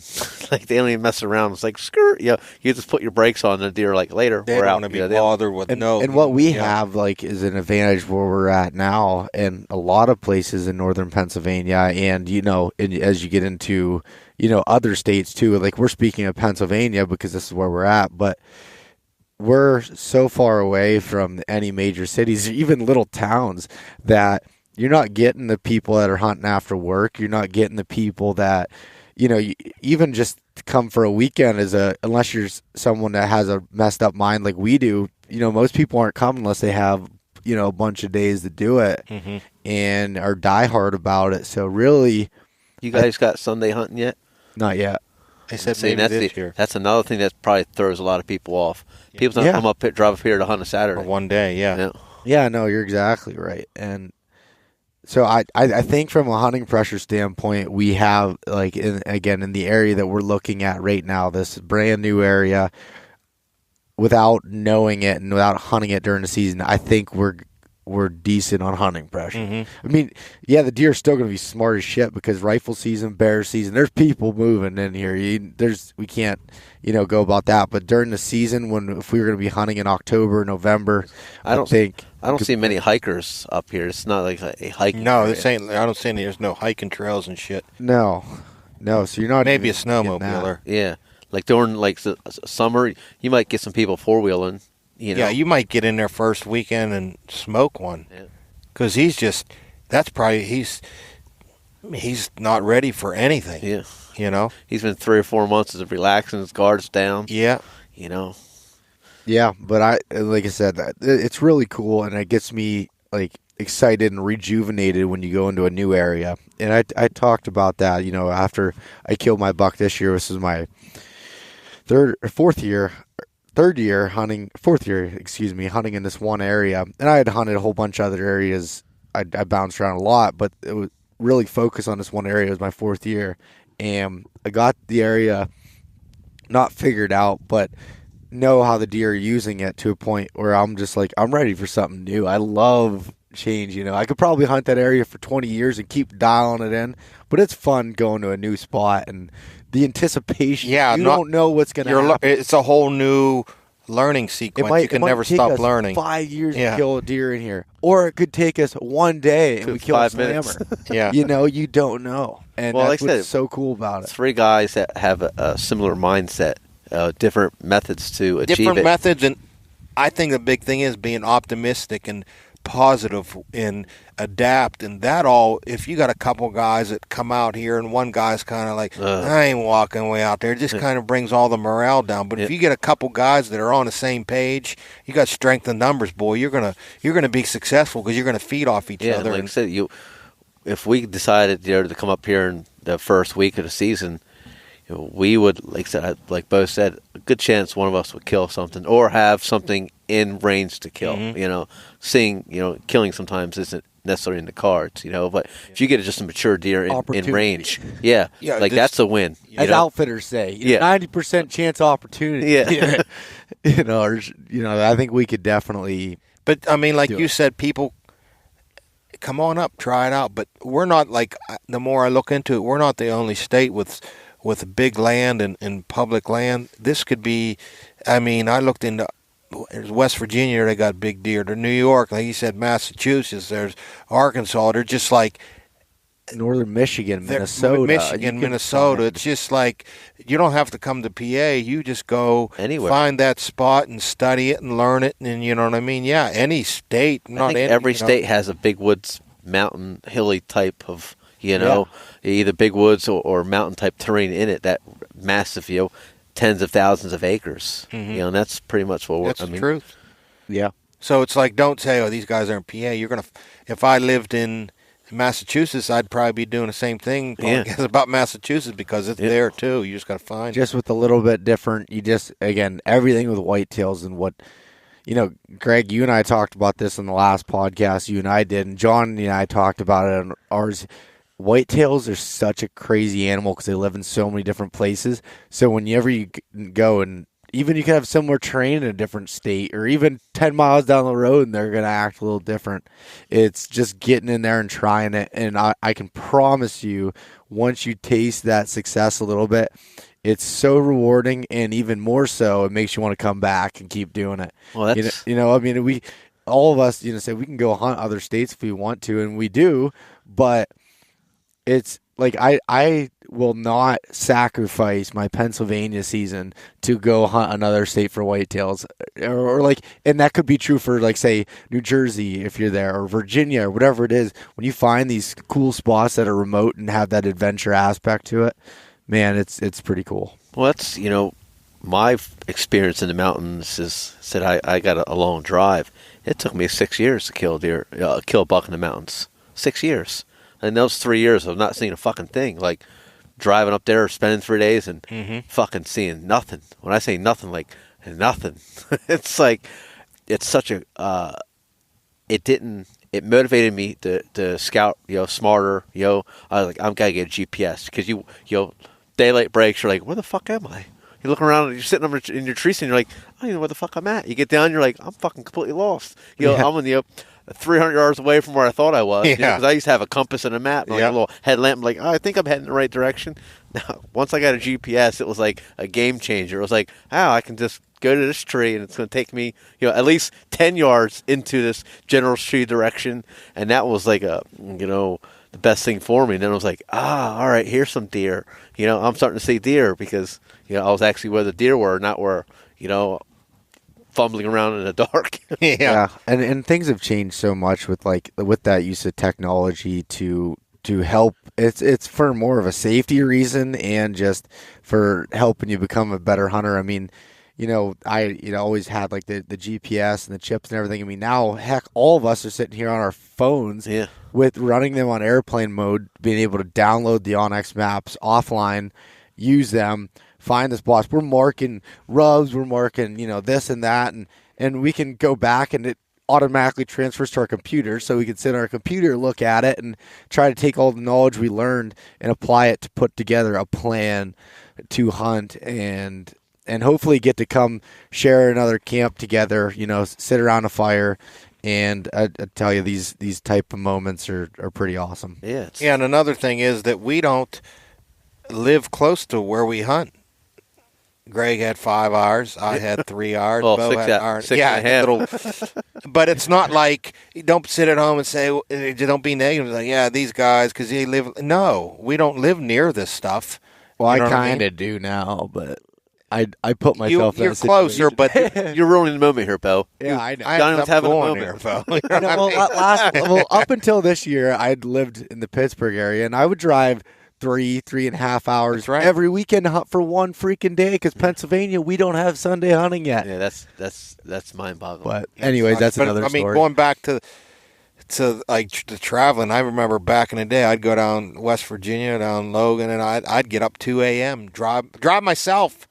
I'd go down there. I wasn't worried about where I was staying. Logan, anywhere, West Virginia, Ohio, and up here, I'd get up 2, 3 a.m. Like Greg, he said, I said, man, I'm getting older now. Greg's like, I was up at 2:30. I was here. I'm like, damn, dude, you know what I mean? But it's like, he's optimistic, man. He's passionate, and he's going to succeed. Well, that's what I learned here, being around you guys, because we're different methods I can take back home. It's like it's one thing of hearing on the podcast or watching a YouTube video, actually watching you two work, how you work through the situation, the terrain. It's 10 times better than watching it on TV or even listening to it. Like the people at home, like you don't really understand. You'll never be able to understand what we did today because just watching you guys work and how you guys think. Yeah, it's when like, you're in a moment when like Greg or Bo's talking about it, and it's kind of like they forget they're with maybe 2 other guys and they're in their own thing, Yeah. like, and they're just going at it. And it's like you just let them go, and you're like, and then you get back, and then you process all that, like okay, and then you got strength in numbers, boys. yeah, we were going. When I met up with you guys, we're all showing you Onyx maps, the rubs I found, and like the excitement in both you guys. So I showed you the rubs, both of you were like, eyes popped out of your head. I know. And right here, I seen beds, but and that's great about not being like, there's some people I've hunted with in the past, they're like jealous or greedy. It's like you go hunting with guys and maybe you're the most successful one, or you've seen, or you put your time in. In your case, yeah, Johnny. all right, we're back. The batteries just died. It's cold out here, and so we grabbed some deer jerky, took a little break, and now we're back. And gonna try to wrap this one up here, but one thing that we really wanted to touch on is, okay, we're doing this scouting, we're finding these areas, we're finding the sign. What are we doing to set up on this, or how, in March now, what are we doing, to figure out how we're going to actually kill these deer? Greg, do you kind of want to, take the lead on this one? For me, as I've gotten older, when I was younger, I'd always say, I want to come back, and I never did. So I'd have these spots, and I would have a general location of, I think I could hunt here, but I didn't pick out an exact tree. I didn't pick out whether it's going to be a climber tree or a tree I put, hang on in sticks. So whenever I mark a spot on the Onyx now, if it's a spot that I can, doe bedding or like a point, I'll actually pick out a few trees, and actually that spot is for that tree. And then to say something about that is him saying how I'll come back in the fall, and there's times I come back in the fall and it's like, I was here in the winter. Everything looks different because you got the leaves on the tree. Then you're like at square one again. Yeah. So always just don't scout. Always be thinking, wherever I come back in or hunt, I can hunt this tree. Because you don't want to be walking around, aimlessly in the morning, trying to find the perfect tree, walking where you shouldn't be walking. Like, to be diligent. If you're here, because especially in the mountains, it's sometimes we were 4 miles away pretty much by the time, mile and a half the way the crow flies, but damn near 4 miles to get to some of those spots. Well, odds are we're not going back to the same exact spot. So get your trees marked, or a spot you want to put a camera so you can sneak in, or you can put a half dozen cameras out in a timely, efficient manner. No, I completely agree with that, and I am so guilty of that, and was for years before I recognized it in my own head, where I'd be like, "Oh yeah, I'll come back to this," or I'd just mark this. Look at this big scrape. Look at this, and I just keep moving on. And I never looked at how am I actually going to kill a deer and hunt, or your access points. Like, all right, these deer are bedding on this point. How are you getting there? Without blowing every deer in the county out, or how are you getting out, or possibly how are you getting a deer out? Yeah, if that deer runs downhill. It's a giant rock face. What are you going to do to get that deer up the hill? And then a lot of times it's like, whether it's a point or just you find where a buck's bedding, a lot of times I find that, and it's like, oh, this is where he's bedding, this is where he's everyone's like, how am I going to hunt him? Then I'm like, I can't, because it seems like he has all bases covered, and you're like, fuck, I can't, because he's playing the wind this way, he could see that way. What am I going to do? And it's like, it's foolproof. It's like, you know what I mean? It's like, I can't even, they're laying there for a reason, Well, that's one of those things, high risk, high reward. Like especially in the mountains, like I'll find a bed. I think it's it's a primary bed or a very active bedding area. I got no cameras to tell me. I just kind of go all in. I'm in 3 or 4 days. I'll just go all in. And sometimes it's an absolute fucking disaster. These deer are in there long before I get in there. Every deer in the county knows I'm there. Other times, it plays out right. So you can't really overthink it. Sometimes you got to just trust your gut instinct and say, fuck it. Get in there, and then the first time they say is the best. You just pound in there, get in there. And you learn, if you make a mistake, it's not necessarily a mistake, it's a learning thing. You're like, all right, well, that didn't fucking work. He see me or he blew out, but all right, he's there, and he ran this way under pressure. And how you going to adapt to where he goes. Yep. Yeah, no, and so like when you are setting up, like we're in some pretty steep terrain. Do you have any thoughts on like your tree stand setup based on, like your shot angle or anything like that? When steep terrain, you can be 30 feet up, but you might be shooting a deer that's 10 yards away, and it's straight down. You better be practicing that shot on a 3D target, not some block or blob or whatever name brand target that you have at home. Shoot an actual 3D target, and learn those angles. Aim for the exit. Time and time again. Don't aim for the entrance. Aim where you want the arrow to come out. If you want it to come out, it's brisket. You better start practicing for that 20-yard shot, wherever that trail might be from your stand. Practice that till it's second nature. Because we all lost deer in the mountains. Shoulder shots, one lunging. We were just talking about the one lung shot. That's because people just they're thinking about the entrance and not where the arrow's going to be coming out. There's that point. I want to aim for that point, and it's the wrong spot. And I've learned, I don't know if it's because I'm getting older, and we also... Oh, you're getting older. We also talked when we were coming out of the woods about tree stand safety, and we were younger, and Greg fell out of stand. I fell out of stand. He broke his leg, and it's like...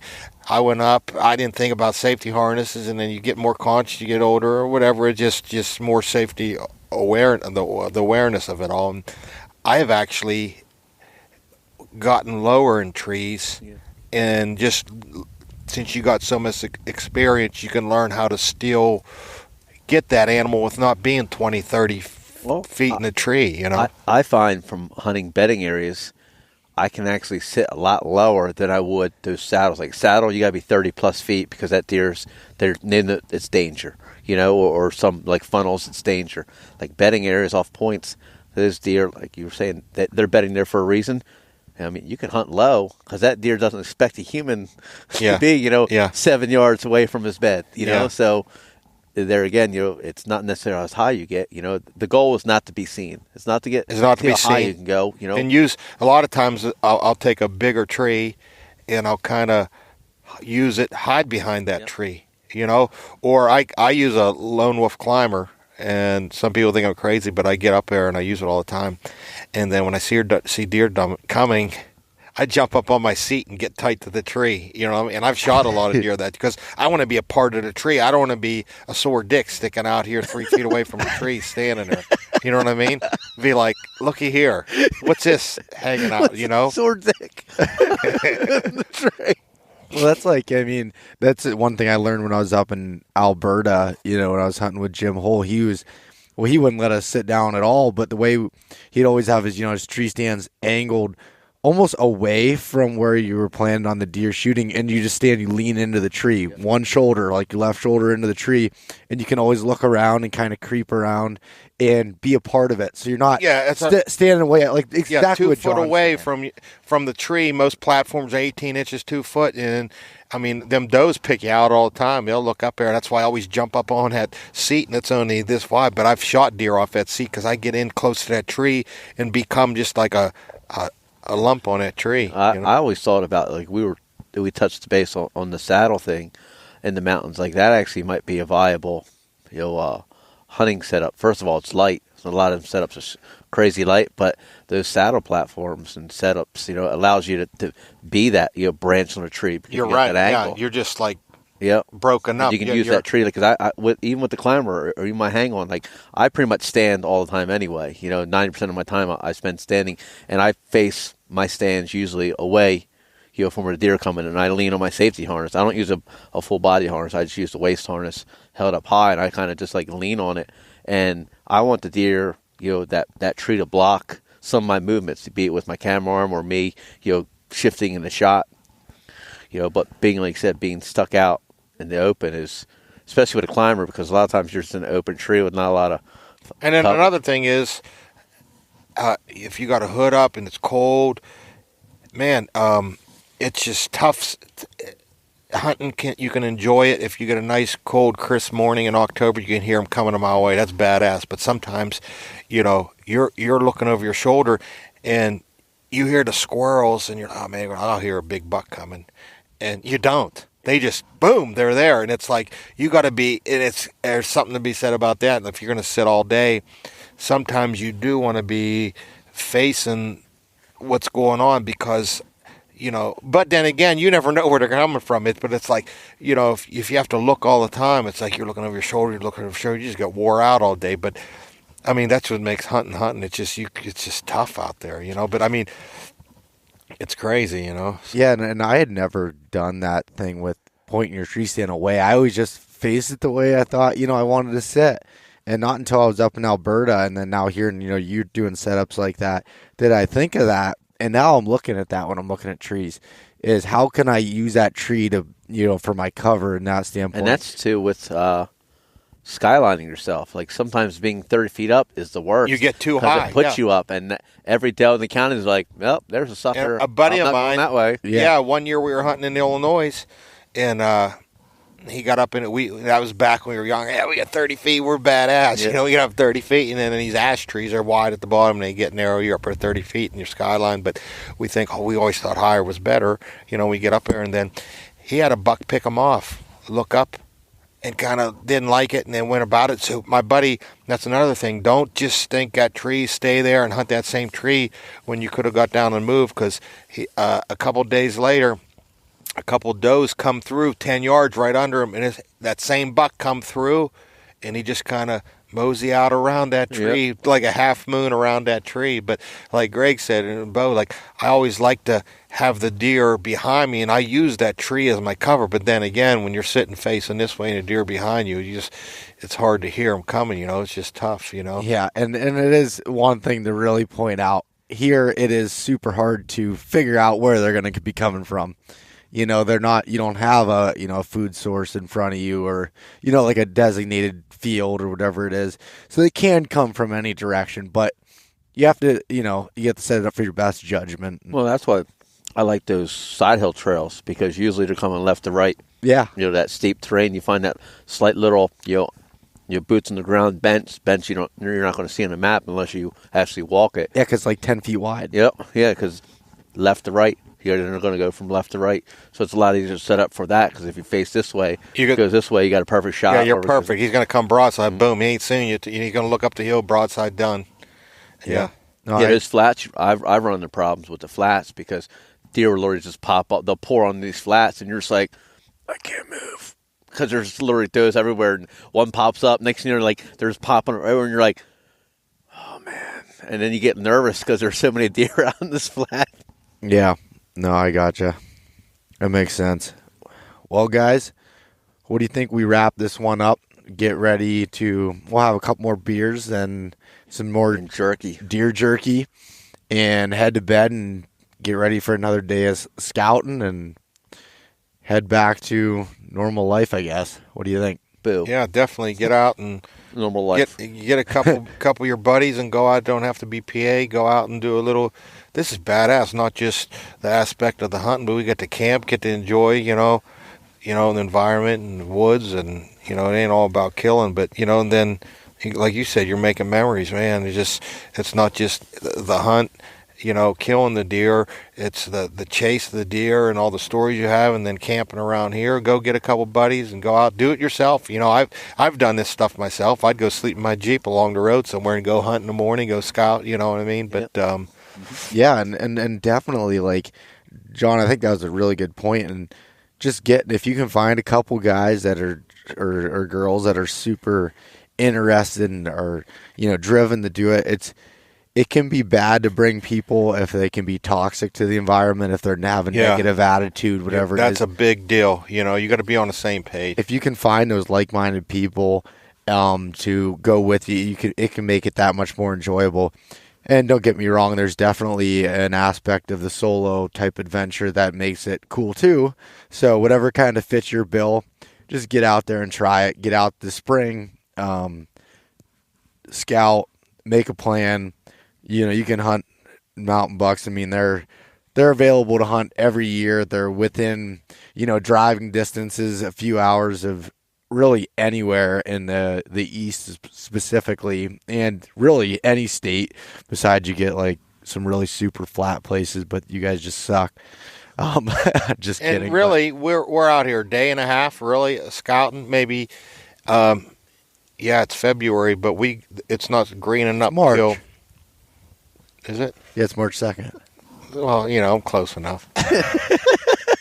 Feels like It's February, March. Anyways, you still got till May. It's still brown. Yeah, I mean, end of it's April. not green up. I mean, don't say, oh, I can't, or you guys are able to do. You could take off. No, we're just an average, doing it and taking a day off. I'll touch on that. There's a lot of guys that are part-time hunters because they want a turkey hunt, they want a goose hunt, they want to to do the level that the passion that we have. Like you literally have to give up something. Like you can't striper fish, turkey hunt, go bass fishing, and expect to put in work in the mountains or the flat ground, whatever terrain you're hunting, and expect good results on a consistent basis.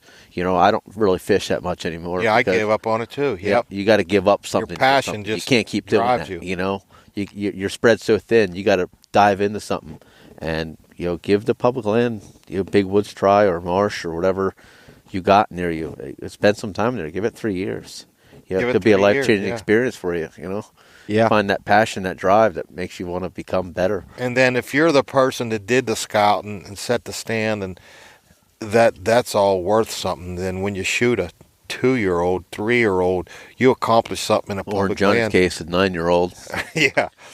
But then that's a trophy in your eyes, whoever's eyes it is, and it's like you're taking meat home. You got food. You got an adventure.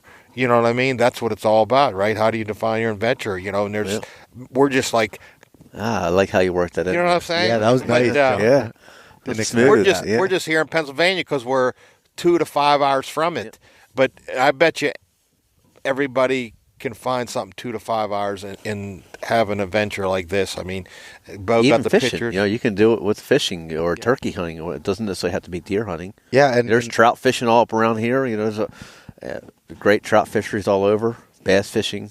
Yeah, it all comes down to, again, your goals and stuff. And we're talking about, hunting, trying to find big deer and all that stuff. And that's because that's what our goals are with it or whatever. But that doesn't matter. What is big to you? Yeah, what's big to you? What's going to fulfill your experience and your adventure? And nobody's going to say, hey, you didn't shoot it. It's like, damn, that's awesome. Well, that's what you did. My deer this year, he's not my biggest deer by far I've ever killed. And I got more props on that deer because people have seen my struggle, my 3-year struggle to kill a buck. And I've got more props on that deer, for the how it happened, and the moments that led up to that.